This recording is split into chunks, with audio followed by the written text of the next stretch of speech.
Hi, I'm Amy Lizelle, and this is my video assessment for an overhead squat in which the patient's lower back is going to arch.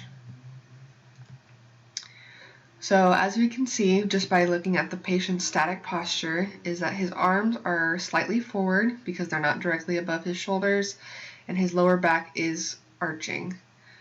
What this tells us is that he is more likely to have competencies as he's performing the exercise. As he squats, you can see that his arms come out and forward, that he also arches his lower back, and that his knees do come forward as well.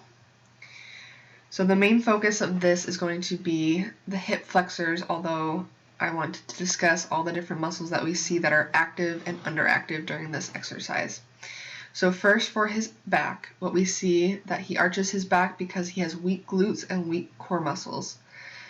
This is also related to overactive hip flexors, latissimus dorsi, and rectus spinae. Previously mentioned, his arms come forward and out. That could be due to weak mid and lower traps, as well as an overactive pectoralis minor and major. So for this technique program, what we're going to do is we're going to have 4 functional steps: inhibition, lengthening, strengthening, and integration. For the first step, we are going to inhibit the hip flexors. We will do this by foam rolling. What you'll instruct your patient to do is lay in prone on a foam roller, starting at the bony process of their hips. They are going to roll over the foam roller going down their quad until they find the point where there is the most tension. It should not be excruciating pain, but they should feel as if it's just applying a decent amount of pressure. Once your patient finds this spot, they are going to hold it for 30 seconds. We're going to do it 2 times on both sides. The next step will be lengthening the hip flexors. We will do this by stretching in the kneeling position. So you will instruct your patient to kneel with both their knees at 90 degrees.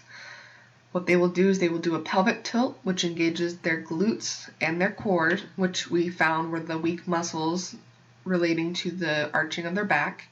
And they will also feel a stretch in the front of their thighs, which is stretching their hip flexor muscle. Once they have achieved this stretch, they will hold it for 30 seconds, 2 times on both sides. This will lengthen the muscle and tighten the core and the glutes, which were underactive. The next step will be strengthening.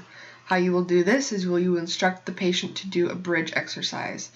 They will lay supine on a table with their knees bent. They will tighten their glutes, they will activate their core, and then they will raise their hips up off the table, creating a bridge. This will integrate the muscles to learn how to activate and relax the hip flexors simultaneously.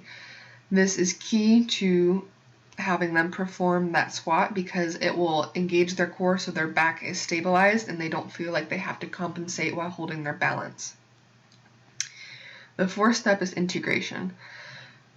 First, I would have your patient start with a regular squat where their hands are crisscrossed over their shoulders and perform the motion. If they are able to perform the motion without arching their back, you can try to progress them into an overhead squat. If they are not able to do so, go back and focus more on the strengthening of their core and their glutes and maybe other muscles that could possibly be weak. If your patient is able to do it, you can progress them to the overhead squat. For this specific patient, the next step for him would be to work on his arms after he has stabilized his core, because we saw that his arms drifted forward and down while performing this squat. And here is my reference from the book. Thank you.